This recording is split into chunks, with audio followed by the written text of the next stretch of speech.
Loop, कोई भी दायरा या कोई भी गोल चीज। तो फिर ये जब पीसीटी खत्म होती है फिर लूप ऑफ फैलने आ जाती है। लूप ऑफ फैलने के बाद जो अगला जो पार्ट है जी मैम आगे, अगला जो पार्ट है that is also convoluted tubule. ये कौन सी होंगी? वेरी गुड, ये डिजिटल है मैडम। एक मिनट, बीसीटी पीसीटी, ठीक है। बात समझ लगी है ना? ये आपको मैं नेफ्रॉन का स्ट्रक्चर दोबारा रिवाइज करा रहा हूँ, लास्ट में मैंने पढ़ाया था। Bowman capsule, Bowman capsule, PCT, loop of Henle, DCT, और एंड पे क्या आएगा? वेरी गुड, कलेक्टिंग डक्ट्स या कलेक्टिंग ट्यूब्यूल्स, वो सबसे एंड वाला पार्ट ऐसे। ठीक हो गया? ये थोड़ा सा रिवाइज ही किया है ताकि आपको। अच्छा अब क्या होगा, अब बंद करने का सिलेक्टिव रीअब्जॉर्प्शन की बात कर रहे हैं। वो रिजवान एडमिट है जी सर।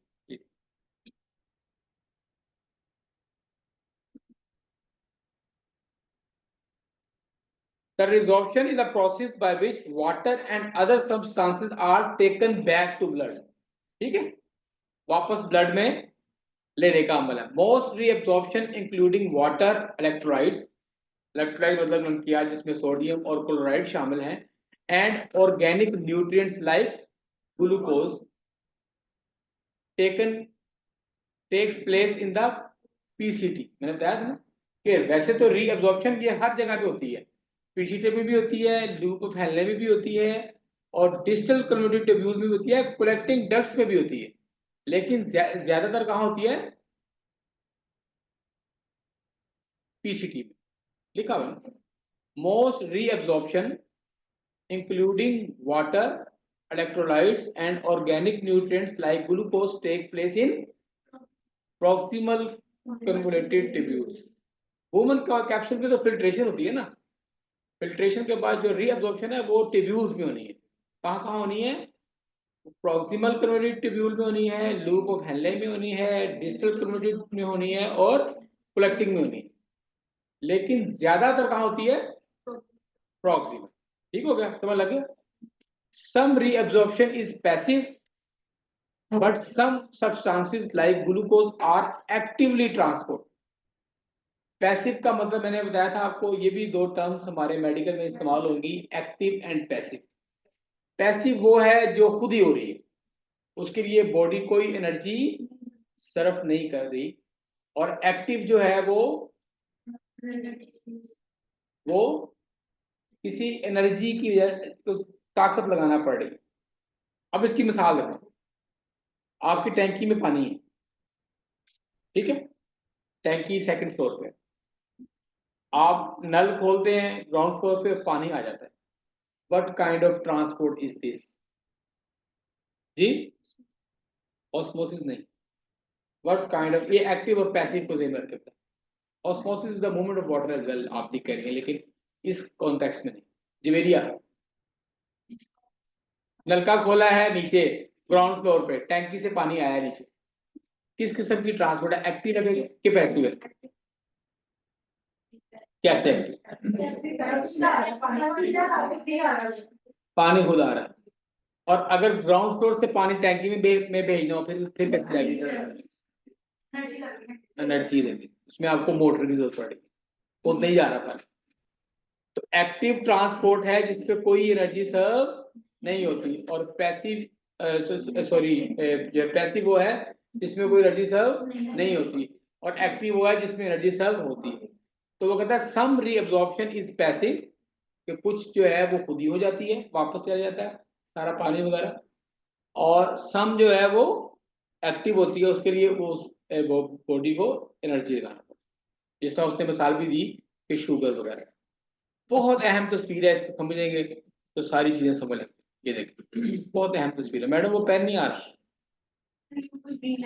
हाँ हाँ, पता नहीं कहाँ कहाँ टच करना। मैडम मेरी जान छुड़ाएं, इसे मैं नहीं पढ़ा सकता ऐसे, प्लीज। अब पता नहीं क्या करना पड़ेगा मुझे। चलें आगे।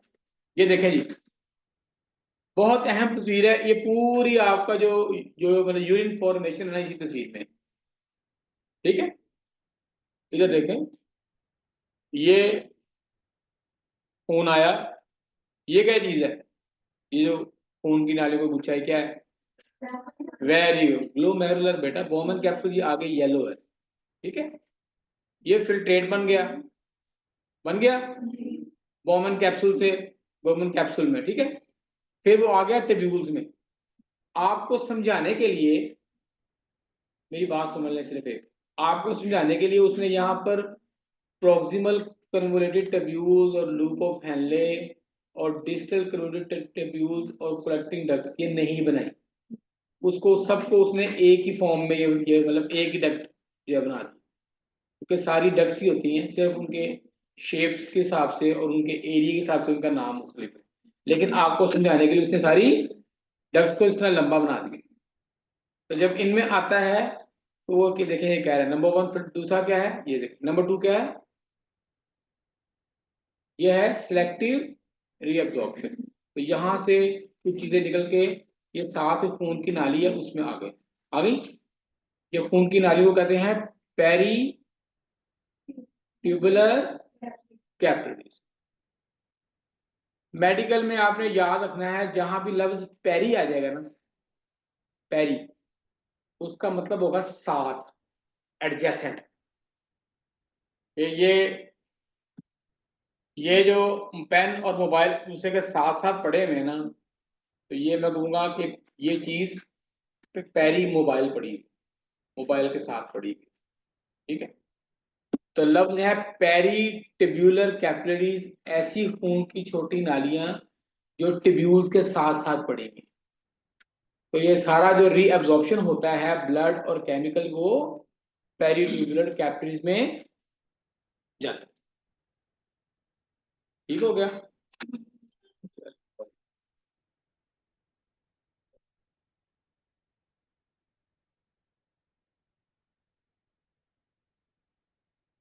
Reabsorption of water, electrolytes, and other molecules also occur in loop of Henle, distal cumulative tubules, and collecting duct. यही कहा ना मैंने कि रीअब्जॉर्प्शन ऑफ वाटर और इलेक्ट्रोलाइट और दूसरे केमिकल जो है ये सिर्फ प्रॉक्सिमल कन्वोलेटेड ट्यूब्यूल में नहीं होती, बाकी जगहों पे भी होती है, लेकिन ज्यादा कहाँ होती है।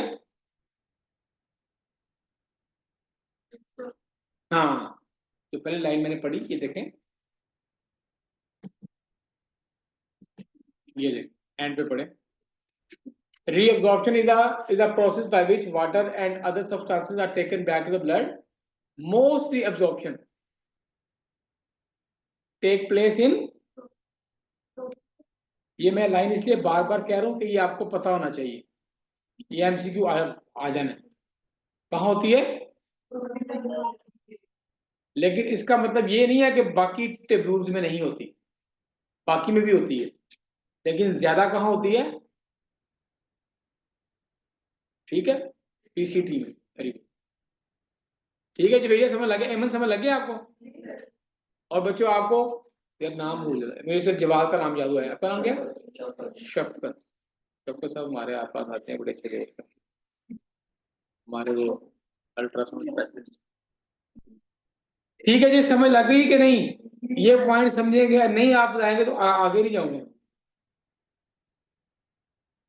रीअब्जॉर्प्शन मैक्सिमम जो है, ज्यादातर जो है वो प्रॉक्सिमल कन्वोलेटेड टेब्यूल में होती है, लेकिन दूसरे पार्ट्स में भी होती है, जिसमें लूप ऑफ हेनले है, डिस्टल कन्वोलेटेड टेब्यूल है, और बेसिकली हर टेब्यूल में हो रही है, लेकिन ज्यादा पीसीटी में हो रही है। अब ये देखें, जो लाइन मैंने सोचा, 99% of filtrate is reabsorbed in different segments of renal tube. मतलब जो 180 लीटर पर डे बन रहा था, उसमें से 99% रीअब्सॉर्ब हो जाता है, 1% सिर्फ पेशाब आता है हमें उस फिल्ट्रेट के साथ में, जो फिल्ट्रेट बन रहा होता है, बाकी सारा क्या होता है, रीअब्सॉर्ब हो जाता है, जज्ब हो जाता है वापस। ये कुछ चीजें हैं कि डिफरेंट हार्मोन जो है वो इन्वॉल्व हैं in selective reabsorption of different substances. ठीक है, ये शॉर्ट क्वेश्चन आ सकता है। शॉर्ट क्वेश्चन ये आ सकता है कि जो सेलेक्टिव रीअब्जॉर्प्शन है उसके अंदर कौन कौन से हार्मोन्स इन्वॉल्व हैं। ठीक है जी, क्या चाहिए किसको?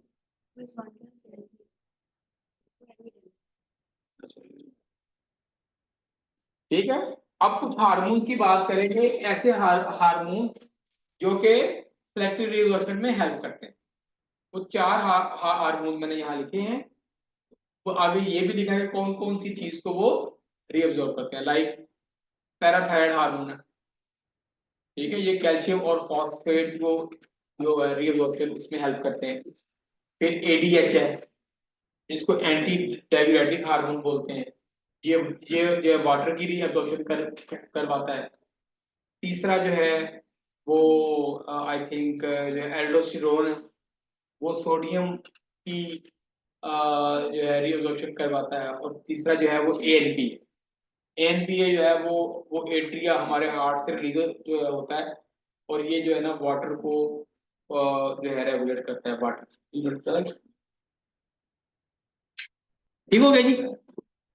Different hormones are involved in selective reabsorption of different substances. Number one, parathyroid hormone. ठीक है, increase reabsorption of कैल्शियम और फॉस्फेट की रीअब्जॉर्प्शन को बढ़ाता है। मिसाल, एक बंदा उसकी हड्डी फ्रैक्चर हो गई, एक बंदा है उसकी बोन फ्रैक्चर हो गई। अब उसको बोन हीलिंग के लिए क्या चाहिए? कैल्शियम और फॉस्फेट भी चाहिए। तो बॉडी क्या करेगी कि पैराथायराइड हार्मोन ज्यादा बनाएगी ताकि कैल्शियम और फॉस्फेट जो है वो ज्यादा रीअब्जॉर्ब हो, पेशाब में ना निकले, बॉडी उसको अपने पास स्टोर करने की कोशिश करेगी। ठीक हो गया। इस तरह से ये चीजें काम करती हैं, हार्मोन्स काम करते हैं अकॉर्डिंग टू सिचुएशन, सिचुएशन के मुताबिक। ठीक है, ये बहुत अच्छी तस्वीर है, बहरहाल मैं इसको एंड पे एक्सप्लेन करूंगा आपके लिए। फिर दूसरा हार्मोन है एंटी डायूरेटिक हार्मोन। ये पानी की रीअब्जॉर्प्शन को क्या करता है? बढ़ाता है। गर्मियों में ये एंटी डायूरेटिक हार्मोन जो होता है ये बड़ा एक्टिव होता है। बात समझिए, क्या नहीं समझी? गर्मियों में एंटी डायूरेटिक हार्मोन एक्टिव होता है क्योंकि हमें पानी चाहिए होता है। अगर हाँ ये एंटी डायूरेटिक हार्मोन नहीं होगा तो क्या होगा? पानी रीअब्जॉर्ब नहीं होगा, पेशाब में निकलता रहेगा, तो हमें डिहाइड्रेशन हो जाएगी, पानी की कमी हो जाएगी। ठीक है जी। तीसरा है एल्डोस्टेरोन। वो क्या करता है? Increase the reabsorption of sodium and water. ठीक हो गया। और चौथा है एट्रियल नेट्री यूरेटिक पेप्टाइड। ठीक है, एट्रियल नेट्री जो है यूरेटिक पेप्टाइड, इसको हम एएनपी भी कहते हैं। ठीक है, ये क्या करता है? ये पानी, ये सोडियम और पानी की जो रीअब्जॉर्प्शन है उसको डिक्रीज करता है। मतलब सर्दियों में जब हमें पानी नहीं चाहिए, पानी बॉडी से निकालना है, तो ये सर्दियों में एक्टिव होता है। ठीक है, और जिसकी वजह से हमें पेशाब ज्यादा आता है क्योंकि ये सोडियम और वाटर को रीअब्जॉर्ब नहीं होने देगा, पेशाब में निकाल देगा। ठीक हो गया।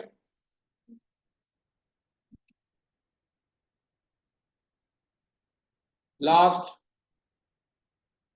मतलब अब जो जो लास्ट कहने के प्रोसेस है पेशाब में, वो है पेशाब बनाने में, वो है ट्यूबुलर सिक्रीशन। कुछ चीजें वुमेन कैप्सूल से नहीं आती, वो ट्यूब्यूल्स पेशाब में ऐड ऑन करती है। ठीक है, तो लेकिन tubular secretion is the process by which the substances are transported from blood into the renal tubules. एक तो बोमन कैप्सूल से सारा फिल्ट्रेट बना ना, लेकिन कुछ चीजें बहुत थोड़ी अमाउंट में है, बेसिकली वो नमकियात और वो ड्रग्स नहीं है जो नहीं नहीं उस टाइम निकलती, जो कि ट्यूबुलर लेवल पे ब्लड से ऐड होती हैं पेशाब में। These substances are secreted into the lumen. Lumen कहते हैं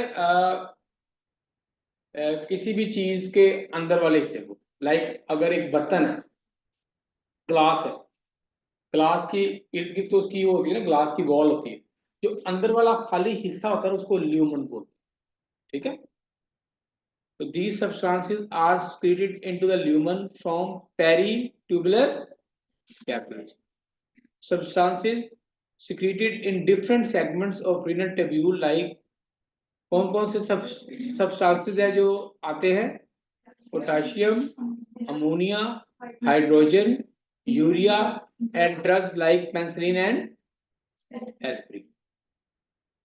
ठीक हो गई, ये फिल्टर नहीं होती, ये स्क्रीड होती हैं। अब ये आपका total process of urine formation यही है। ठीक हो गया। अब ये जो तस्वीर है ना, इसके ऊपर 5 मिनट मैं लगाऊंगा, सिर्फ आप थोड़ा सा मेरे साथ रिवाइज करेंगे। और जी क्या करें, बड़ा कर ब्लर। अच्छा आ रहा, आपके पास नहीं आ रहा उसमें स्क्रीन? नहीं कैसे मैडम, आपका फोन पता नहीं।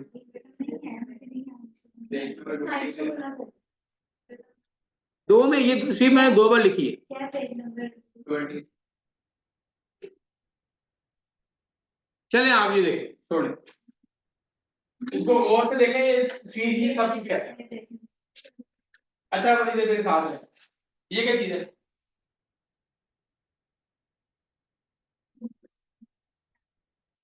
ये क्या है? रेड। रेड क्या होता है? ब्लड है ना, ब्लड सेल नहीं, ब्लड। ये खून की नाली है, खून आया और ये पूछा सा नजर आ रहा है, ये क्या चीज है? Very good, glomerular capillary. यहाँ से फिल्ट्रेट बना, ये जो येलो सा सारा उसके इर्द गिर्द ऐसे उसने अपनी बाजुएं फैलाई हुई है, ये क्या चीज है? बोमन कैपिलरी। यहाँ पे फिल्ट्रेशन हुई। फिल्ट्रेशन का कॉन्सेप्ट आ गया ना आपको, कि फिल्ट्रेशन क्या होती है कि कपड़ा उसके अंदर आप पानी जो है ना डालें तो कतरा कतरा पानी ये जाना शुरू हो, वो फिल्ट्रेशन। ठीक है, यहाँ फिल्ट्रेशन हुई तो क्या चीज बना? Very good, glomerular filtrate. अब ग्लोमेरुलर फिल्ट्रेट आगे आ गया, यहाँ ये वाला हिस्सा कौन सा है? पीसीटी। क्या? Proximal convoluted tubule. तो ये पीसीटी में आ गया। अब पीसीटी में कुछ चीजें निकलनी है और कुछ चीजें इसमें ऐड। जो चीजें निकलनी है वो उसको क्या हम कहते हैं? जो चीजें पीसीटी से निकल के वापस ब्लड में जानी है उनको क्या उस प्रोसेस को क्या हम कहते हैं? हाँ हाँ हाँ हाँ, रीअब्जॉर्प्शन। मतलब कुछ चीजें पीसीटी में रीअब्जॉर्ब होनी है और कुछ चीजें इसमें स्क्रीड होनी है, मतलब आनी है। जो चीजें निकलनी है वो जो चीजें वापस बॉडी में जानी है, रीअब्जॉर्ब होनी है, वो क्या है? Glucose, amino acid, protein, vitamins, lactate, urea and uric acid. ठीक है, और sodium, potassium, calcium, magnesium, chloride, bicarb ions और H2O। H2 क्या होता है? नहीं, H2O बेटा, वो तो CO2 वाटर, ये वाटर है, ये है बाइकार्बाइड। तो ये बॉक्स जो है ये आपको ये बता रहा है कि क्या क्या चीजें यहाँ से रीअब्सॉर्ब हो रही है, वापस बॉडी ले रही है जो फिल्ट्रेट में आ गई थी, और कुछ चीजें इसमें ऐड अप हो रही हैं। कौन सी? Urea, uric acid, creatinine, hydrogen ion, ammonium ion and some. ठीक हो गया। अब जब ये चीजें ऐड अप हो गई, निकल गई, अब जो चीज बची, जो भी फिल्ट्रेट बचा वो आगे आ गया। ये कौन सा हिस्सा है? Loop of Henle. Very good, ये लूप ऑफ हेनले है। ठीक है, इसमें क्या हो रहा है, यूरिया एडअप हो रहा है और वाटर, यूरिया इसमें स्क्रीड हो रहा है, ब्लड से ट्यूब्यूल्स में आ रहा है और वाटर निकल रहा है। ठीक है, अब ये क्या चीज है ये, हाँ जिस तरह ये था प्रोक्सिमल कन्वर्टेड ट्यूब्यूल्स, ये कौन सी है, डिस्टल। तो डिस्टल में आपने याद रखना है कि डिस्टल में सिर्फ चीजें रीअब्सॉर्ब हो रही है, सिर्फ सक्रीट नहीं हो रही। ठीक है, क्या, सोडियम क्लोराइड बाइकार्ब और वाटर। अब जो चीज बच गई वो आगे आ गई, ये क्या है लंबा, कलेक्टिंग डक्ट्स एंड वाला पार्ट है। तो इसमें वो लिख रहा है कि हाइड्रोजन आयन, पोटेशियम और ये इसमें एडअप हो रहा है और वाटर और यूरिया निकल रहा है। ये बहुत अहम, और यहाँ पर आपका तक जो यहाँ तक जो है आपका पेशाब बन चुका, ह्यूमन बॉडी में यूरिन यहाँ पर कंप्लीट हो गई। 3 प्रोसेस है मैंने बताया था, फिल्ट्रेशन, रीअब्जॉर्प्शन एंड, ये देखिए नीचे उसने की भी दी हुई है कि जो ये ब्लू बॉक्स के अंदर चीजें हैं वो क्या हैं, ट्यूबुलर रीअब्जॉर्प्शन, और जो ये पिंक बॉक्स में चीजें हैं वो कौन सी हैं, जो उसमें स्क्रीड हो रही। तस्वीर समझ लगी, आगे तस्वीर समझ, आगे समझ लेंगे, कोई मसला आपको नहीं यही तस्वीर ही सब कुछ। इसमें आपको मोटी बात यह है कि टेक्स्ट जो मैंने आपको सारा पढ़ के सुनाया वो याद कर लें, ये चीजें अलग से याद करने की जरूरत नहीं है, कर लें बहुत अच्छी बात है, लेकिन जरूरत नहीं है कि भाई यहाँ पे क्या निकल रहा है, यहाँ पे क्या एडअप हो रहा है, यहाँ पे क्या एडअप हो रहा है, लूप हैंडले में क्या मतलब ऐड हो रहा है, यहाँ पे क्या निकल रहा है, यहाँ पे क्या ऐड हो रहा है, यहाँ पे क्या निकल रहा है, ये अलग से मैंने सिर्फ आपको कॉन्सेप्ट दिया इस तस्वीर और बता भी दिया कि क्या क्या चीजें निकल रही हैं, लेकिन इसका एक ओवरव्यू होना आपको पता होना चाहिए। क्या पता होना चाहिए कि पेशाब बनने का 3 मतलब प्रोसेस क्या है, फिल्ट्रेशन और ये कहाँ कहाँ क्या क्या होता है, ये मैंने इसमें कुछ वाज़ेह कर दिया। ये तस्वीर आपको वजाहत देगी, आपको याद रखने में हेल्प करेगी। ठीक है, ये तस्वीर याद हो जाएगी तो आगे कुछ भी करने की जरूरत नहीं है, क्योंकि इसमें हर हिस्से का नाम भी लिखा हुआ है। अच्छा, ये इसमें लिखा हुआ है descending limb and ascending limb, ये समझ लग जाएगा जब जो है बता दूं। लूप फैलने वाले हिस्से में देखो लिखा हुआ है ना, क्या है descending limb and ascending limb, क्या लिम्ब क्या होता है, limb animal, lower limb upper limb, limb क्या होते हैं, लिम्ब कहते हैं बाजू को, किसी भी चीज से जो चीज को लेकर दूसरी को बोलते हैं लिम्ब। अब ये कौन सा हिस्सा है जी, जवाब, ये कौन सा हिस्सा है, ये वाला, ये नेफ्रॉन का कौन कौन सा हिस्सा है, लूपस हेनले। तो लूपस हेनले के 2 लिम्ब्स हैं, एक ये लिम्ब है और एक ये लिम्ब, ये डिसेंडिंग लिम्ब है, डिसेंड होता है ऊपर से नीचे आना, अब देख रहे हैं ये ऊपर से नीचे आ रहा है, और ये इसका असेंडिंग लिम्ब है, असेंडिंग होता है नीचे से ऊपर आना, ये इसका असेंडिंग लिम्ब। ठीक है, तो लूपस हेनले के 2 लिम्ब होते हैं, असेंडिंग और डिसेंडिंग लिम्ब। मैडम पता नहीं रिजवान को बात गई है कि नहीं। सर मुझे आवाज आ रही है आपकी क्लियर। चले ठीक है यार, फिर तो हम ऐसे ही लगाते हैं माइक, अगर आपको आती है तो। जी सर। समझ लगी है, जी सर।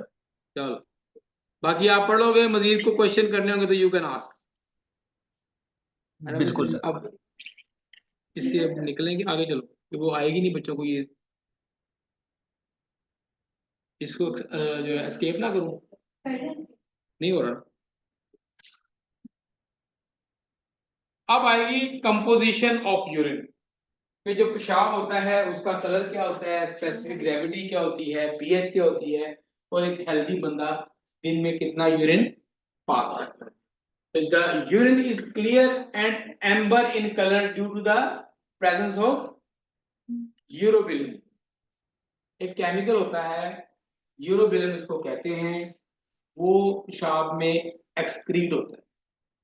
ठीक है, बेसिकली ये होता है रिलीज हमारी इंटेस्टाइन में, इंटेस्टाइन से आता है ब्लड में, ब्लड से जाता है कोई कैपिलरीज के थ्रू वूमेन कैप्सूल में, और फिर वो होता है release body, that is called as urobilin. इसका कलर होता है येलो। एम्बर, एम्बर कलर जो होता है बेसिकली येलो और रेड को मिलाए ना आपस में, तो ये एम्बर कलर होता है। दूसरा जो पेशाब के लिए लफ्ज इस्तेमाल, जो जो हम रंग इस्तेमाल करते रहे हैं नॉर्मल के लिए, दैट इज स्ट्रॉ कलर। कभी आपने झाड़ू देखी, झाड़ू, एक झाड़ू होती है ना जो सफेद तिनके होते हैं, स्ट्रॉ। कभी आपने तिनका देखा होगा, मतलब तिनका देखा है? तिनका क्या होता है, तो येलो सा कलर होता है, तो वो तिनके को कहते हैं स्ट्रॉ। ठीक है, तो यूरिन इज क्लियर, क्लियर से मुराद है कि उसके आर पार आप देख सकते हैं, and amber in colour.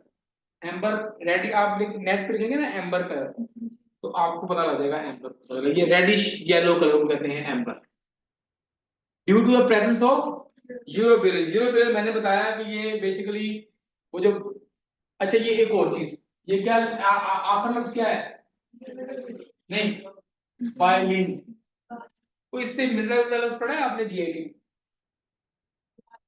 Bile, very good. तो बेसिकली जो बाइल गॉल ब्लैडर सीक्रेट करता है स्मॉल इंटेस्टाइन में, वो जब वापस इंटेस्टाइन को आपस में लेती है तो कुछ हिस्सा उसका ब्लड के थ्रू वापस आ जाता है, मतलब जो वही प्रोसेस जो है, जो मैं बताया आपको कि कैपिलरी और कैपिलरी से और बोन कैप्सूल, तो जो ब्लड होता है उसमें कुछ यूरोबिलिन भी आ जाता है बोन कैप्सूल। बात समझ लगी? तो ये बेसिकली बाइल का ही एंड प्रोडक्ट है यूरोबिलिन। बाइल जब प्रोसेस होती है ना इंटेस्टाइन में, तो वो इंटेस्टाइन उसको यूरोबिलिन में कन्वर्ट कर देती है। ठीक है, तो वो यूरोबिलिन जो है फिर पेशाब में निकलता है। The specific gravity is between 1020 to 1030। ये आपका जो है ना ग्रेविटी, हम बॉडी में मुख्तलिफ केमिकल्स की स्पेसिफिक ग्रेविटी करते हैं, बस ये आपने याद रखना है। ब्लड की अपनी स्पेसिफिक ग्रेविटी है, यूरिन की अपनी स्पेसिफिक ग्रेविटी है, और जितनी भी सेक्रीशन जैसे जो है मतलब सलाइवा, इसकी अपनी स्पेसिफिक ग्रेविटी है। ठीक है, ये इसका कैरेक्टरिस्टिक होता है। इज बिटवीन 1020 टू 1030, एमसीक्यू आ सकता है। The pH is around 6। ठीक है, the normal range is 4.5 to 8। अगर एक, मैं पीएच का कंसेप्ट अब आपको दे दूं, आपको आता है कि नहीं आता तो मैं आपको बताऊंगा। अगर पीएच 6 हो, रिजवान मेरी बात आ रही है? रिजवान, बिल्कुल आ रही है सर। द पीएच ऑफ जी यूरिन सर, इज जी sir. 6, the pH of urine is 6। पढ़े आप? जी सर। तो बताएं ये जो है एसिडिक हुआ या अल्कलाइन हुआ? सर ये एसिडिक हुआ। वेरी गुड, वेरी गुड, यानी शाबाश। कि नीचे की तरफ आ रहा हाँ है। जी। जी। तो मैंने आपको बताया था कि जो हमारी बॉडी का पीएच है ना, वो हर हिस्से का अलग अलग मेंटेन्ड है। ठीक है, ब्लड का अलग पीएच होगा, यूरिन का अलग पीएच होगा, और स्लाइवा का अलग पीएच होगा। अब पीएच का कॉन्सेप्ट है या नहीं, तो थोड़ा सा वजाहत करो नए बच्चों के लिए। है आपको होगा मुझे। टोटल पीएच होता है किसी भी चीज में एसिडिटी, एसिड की तरह है। कोई चीज अपनी अफादियत एसिडिक रखती है या अल्कलाइन रखती है, उसके मुताबिक उसको हम वैल्यू देते हैं। अगर एक चीज है, मैं कहता हूं वो एसिडिक है, उसकी पीएच 7.5 से डाउन हो।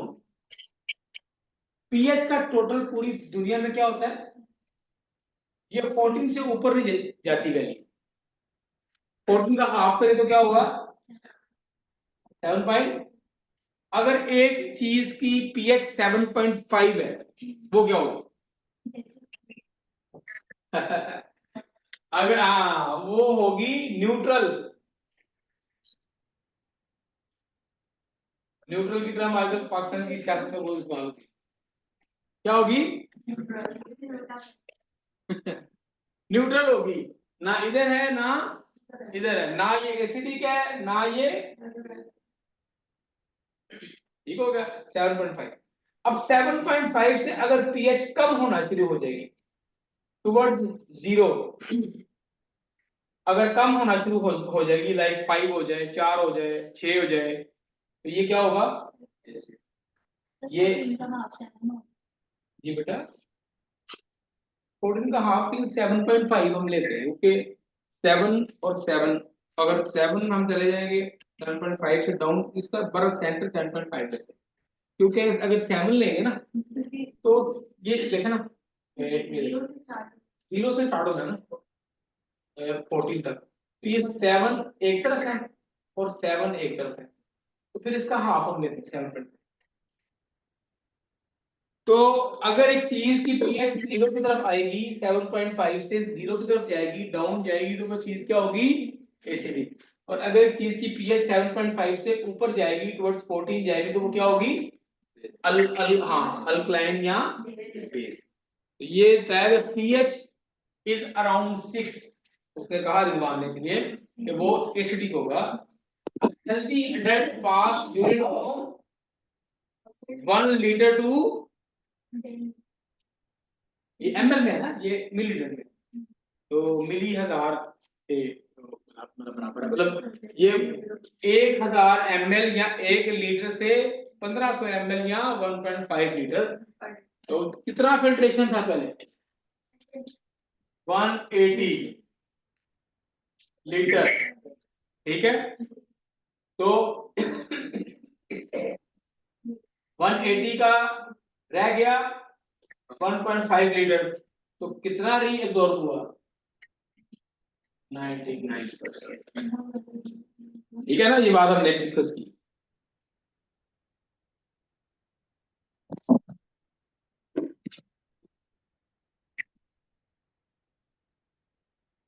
ये है, ये आपको शॉर्ट क्वेश्चन आ सकता है, द कॉन्स्टिट्यूएंट ऑफ यूरिन लिखें कि यूरिन के अंदर क्या क्या चीजें होती है। तो 96% urine is water, 2% urine is, और बाकी जो 2% है उसमें क्या है, यूरिक एसिड है, क्लोराइड्स है, क्रेटनिन है, फॉस्फेट्स है, अमोनिया है, सल्फेट है, सोडियम है, ऑक्सलेट है और पोटेशियम। मेन चीजें यही हैं। और चीजें भी हैं, लाइक जो ड्रग्स की एंड प्रोडक्ट्स हैं या कोई जैसा। ठीक हो गया, ये आपने रख लेनी है, क्योंकि ये इसमें कॉन्सेप्ट कोई नहीं कि ये याद ही करना पड़ेगा आपको। दूसरा, अब ये थोड़ा सा अहम है, इसको भी वैसे तो ये आपने पढ़ लिया सारा, इसको पढ़ना ही है कि मैंने जो आपको बताया कि यूरिन बताया था ना, फंक्शन ऑफ किडनी में, एक तो वो यूरिन बनाता है, दूसरा वो बैलेंस करता है किस चीज को, वाटर को, इलेक्ट्रोलाइट को और पीएच। इसको मैं पढ़ूंगा, ठीक है, सिर्फ पढ़ना ही है मैंने, बाकी चीजें तो आप देख रहे हैं। Water balance and urine output, the balance between fluid intake and output is controlled by kidneys। जिस तरह मैंने बताया आपको कि गर्मियों में और सर्दियों में हमारा किडनी अलग तरीके से काम करता है। गर्मियों में हमारा जो किडनी है वो यूरिन कम बनाएगा, सर्दियों में हमारा यूरिन जो है वो किडनी जो मतलब जो हमारा किडनी जो है यूरिन ज्यादा बनाएगा। इस बैलेंस को मेंटेन करता है किडनी। अब देखिए, if intake is more and loss in sweat and faeces is less,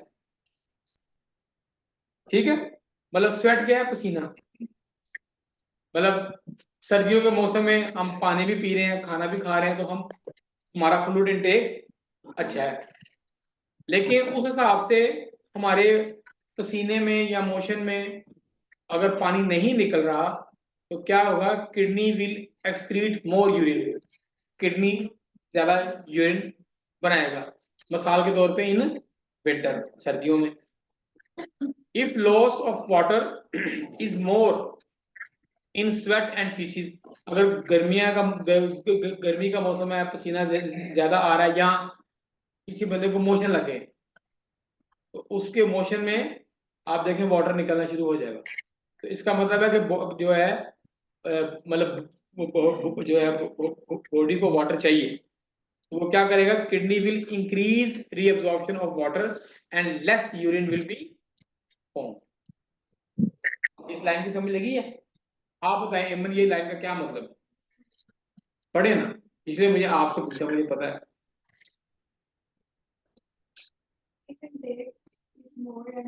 if loss of water is मोर। हाँ जी, ये सिंपल चीज है, मैंने आपको जो बताई इसमें कोई ऐसी चीज नहीं है।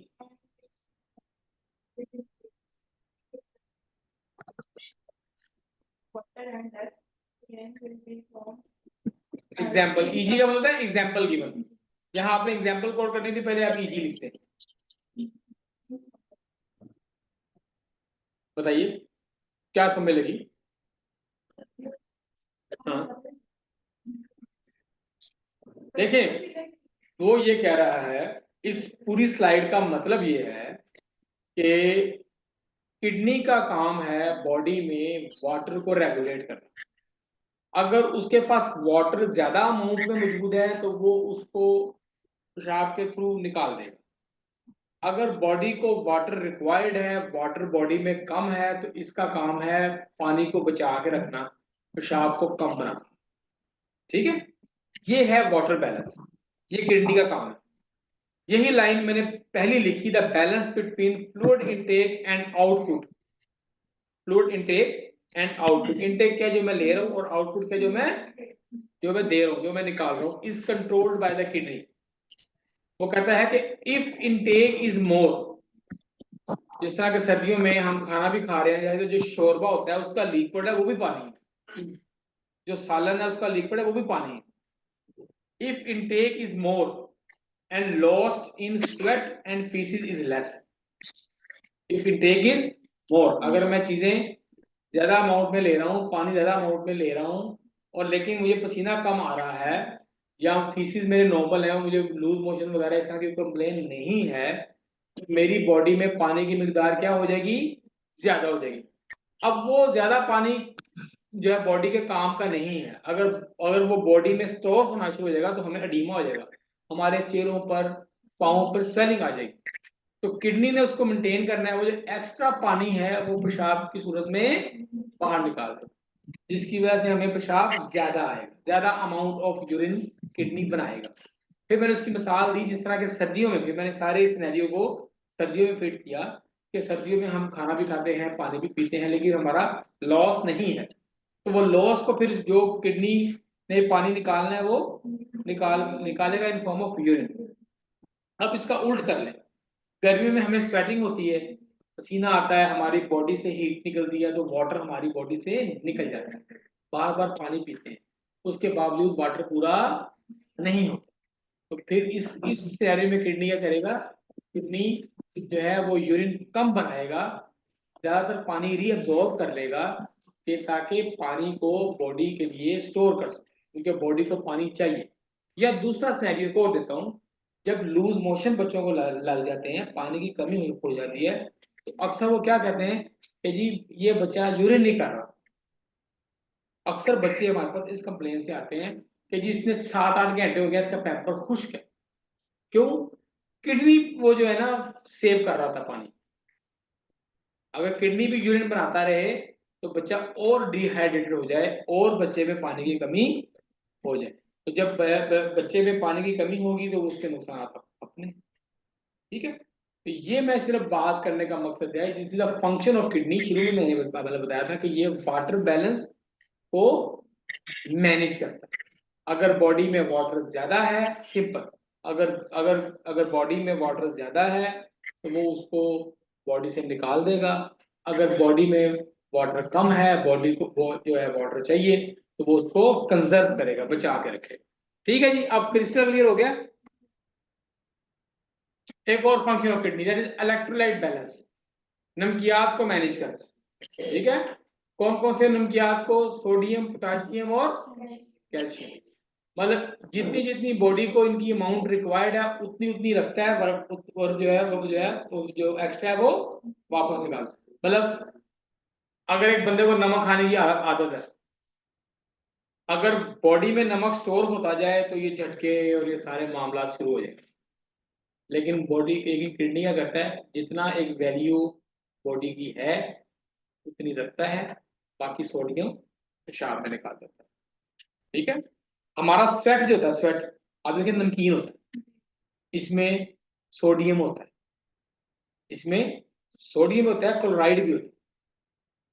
तो सर्दियों जो है गर्मियों में क्या करेगा किडनी, सोडियम को ज्यादा रीअब्सॉर्ब करेगा, उसको पेशाब में जाने नहीं देगा, क्योंकि बॉडी को सोडियम चाहिए। ठीक है, मिसाल दी। इसी तरह जो है पोटाशियम बैलेंस इसको मैनेज करता है, कैल्शियम को मैनेज करता है। ठीक हो गया। तो आप गौर करें, मैंने शुरू में टर्म आपको उसके ऊपर 5 मिनट लगाए थे, दैट इज होम्योस्टेसिस। कहा था ना कि किडनी होम्योस्टेसिस करता है, और होम्योस्टेसिस को बताया था कि ये क्या है, कि चीजों को बैलेंस में रखना। वही चीज चल रही है, पहले वाटर बैलेंस किया, अब वो इलेक्ट्रोलाइट बैलेंस कर, पीएच बैलेंस, बॉडी की पीएच को भी बैलेंस करता है। Kidney maintain normal blood pH. ठीक है। नॉर्मल जो जो ब्लड है ना, उसकी पीएच होती है 7.35 से 7.45। ये जब हम ब्लड पढ़ेंगे ना, उसमें वैसे आपको जिमनी बता रहा हूँ कि नॉर्मल पीएच कितनी होती है,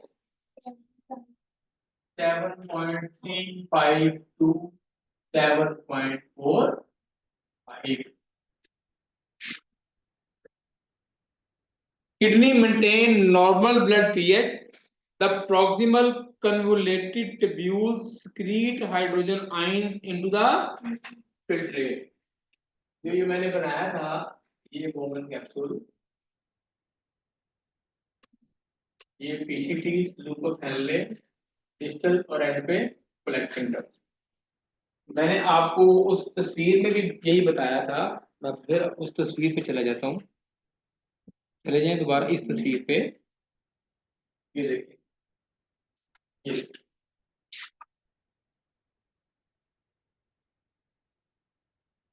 ठीक है।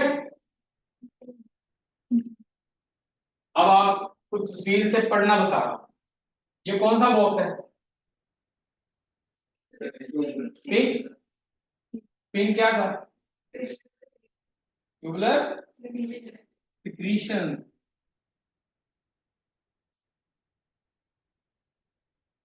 ठीक हो गया। आप देख रहे हैं कि वो पीसीटी के अंदर एच आइंस को रिलीज किया जाता है। अगर किसी वजह से पीएच ब्लड की हो गई है 7.3,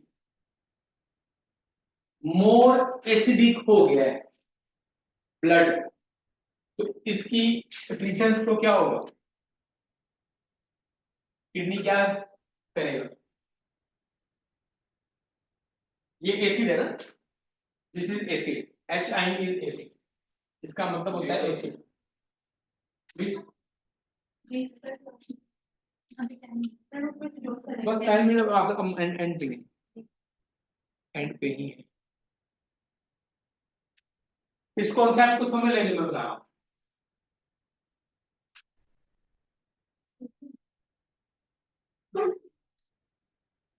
जी, एच आइंस का सर मतलब जूम इमेज रिफ्रेश कर।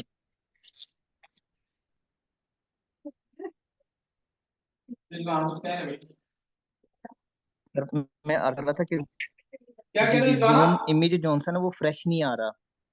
इमेज आप फ्रेश करें, हमने तो। जूम का जो इमेज है ना वो फ्रेश। अच्छा, आप ना वो वाली तस्वीर निकालें जिसपे ठीक है सर। जिसपे बॉक्सेस बने हुए हैं, ये जो है ब्लू और पिंक और नेफ्रॉन का स्ट्रक्चर है। पेज पेज 20 निकालें आप, 20 नंबर स्लाइड निकालें। इस जी कॉन्सेप्ट निकाल को ली सर। समझो, ये आखिरी क्वेश्चन में आपको कहता है, या फिर वो कैलकुलेशन करना। हाँ जी, मैंने बताया कि एच आयन का मतलब है एसिड। अगर पीएच 7.3 हो गई है ब्लड की, यहां पे क्या होगा, किडनी क्या करने की कोशिश करेगा, एच आयन के साथ, और एच आयन का मतलब है एसिड। देखो बेटा 7.3 का मतलब है कि ब्लड अपनी नॉर्मल वैल्यू से ज्यादा एसिडिक हो गया है, डाउन आ गया ना। टुवर्ड्स, चले इसको मजीद मैथ था, अगर ये पीएच 6 होगी तो ये मजीद डाउन आया ना, मजीद एसिडिक हुआ है, मजीद एसिडिक हुआ, इसका मतलब हुआ कि ब्लड में एसिड की मिकदार ज्यादा हो गई है। तो एच आइन जो कि एसिड, जिसका मतलब है एसिड, तो बॉडी यहां से उसकी सेक्रीशन को पीसीटी में बढ़ा देगी ताकि ये पेशाब में निकल जाए और ब्लड की पीएच वापस 7.35। ये कॉन्सेप्ट समझ गए क्या नहीं लगा?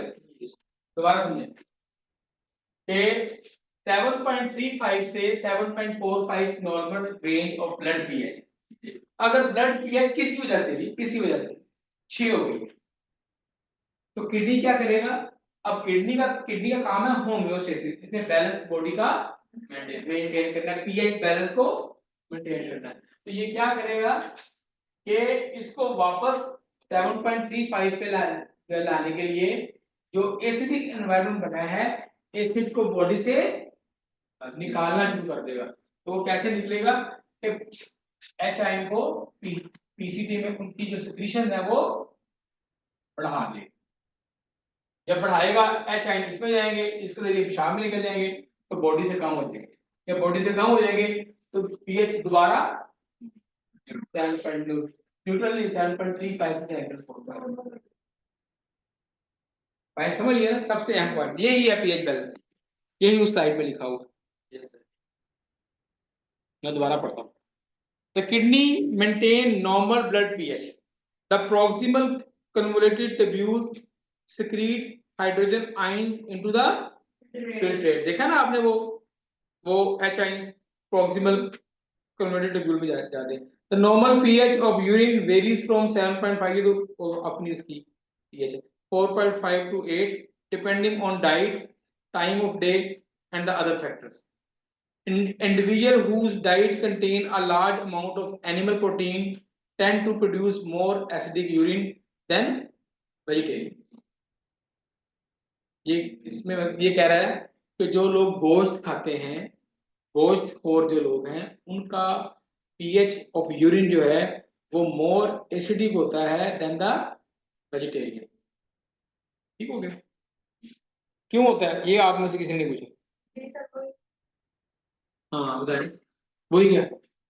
वही यही है कि जो लोग गोश्त खाते हैं उनकी बॉडी में एच आइंस ज्यादा बनते हैं। ठीक है, क्योंकि प्रोटीन में एच आइंस होते हैं। जो एच आइन बनेंगे तो वो ब्लड की पीएच को एसिडिक करने की कोशिश करेंगे, तो लेकिन किडनी ने उसको मैनेज करना है, तो वो क्या करता है फिर जो एक्स्ट्रा एच आइन है उनको यूरिन में निकाल देता है, सिक्रीट कर देता है। जब यूरिन में निकाल देता है यूरिन खुद फिर क्या होता है ज्यादा, जब उसमें एच आइंस आएंगे तो वो क्या उसकी अपनी पीएच मोर एसिडिक हो जाएगी। The last thing that is micturition. ठीक हो गया? मिक्चुरेशन क्या चीज है? पेशाब करने की अमल। अब पेशाब बन गया किडनी में, यूरेटर्स के थ्रू वो आ गया ब्लैडर में। अब ब्लैडर के अंदर वो स्टोर हुआ और जैसे ही कोई खास आया तो उसमें मतलब उसको कोई मतलब जब अर्ज हुई, जब हाजत हुई पेशाब की, तो बंदे ने पेशाब बॉडी से निकाला।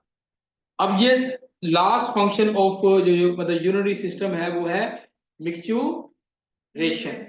इसमें आपने सिर्फ दो चीजें समझनी है। मैडम वो डस्टर कैसे लगा इसका की स्लाइड सारी खराब हो गई। ठीक है, लोगों का बताया कि आगे क्या है, आगे क्या है, आपको हमें पता नहीं है। नहीं the infants, the in infants, infant क्या होते हैं? इन्फेंट्स क्या होते हैं? आखिरी स्लाइड है इसलिए मैं करूं डिस्कस कर। इन्फेंट्स क्या होते हैं? इन्फेंट्स क्या होते हैं? इन्फेंट्स न्यूनेट क्या होते हैं? न्यूनेट्स, न्यूनेट्स होते हैं न्यूनेट्स and infants.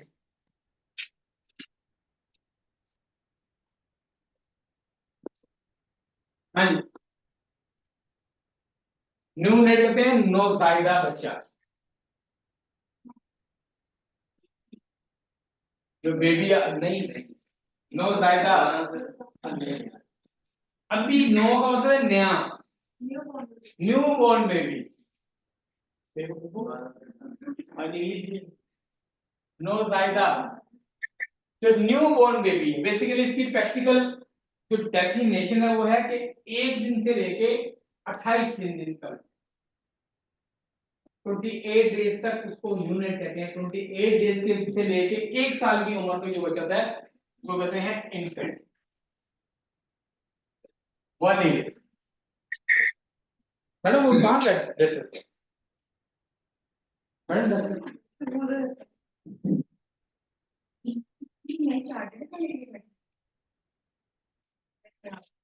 इसको समझ लें,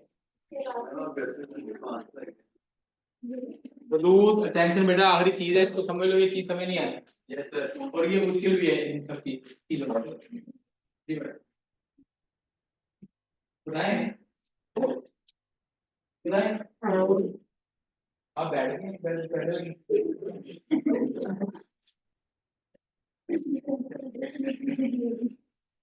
अब देखें मैम, छोटे बच्चे 3 साल तक पेशाब करने लगते हैं, वो पेपर लगाते हैं उनके ब्रदर्स, और वो टॉयलेट, वो मतलब जो है वो टॉयलेट ट्रेन नहीं होते, टॉयलेट ट्रेन नहीं होते, वो खुद से यूरिन का नहीं बता सकते, ठीक है, खुद से यूरिन का नहीं बता सकते। जब वो उनका मसाने में एक खास कैपेसिटी से ज्यादा यूरिन आता है तो वो यूरिन पास होता है।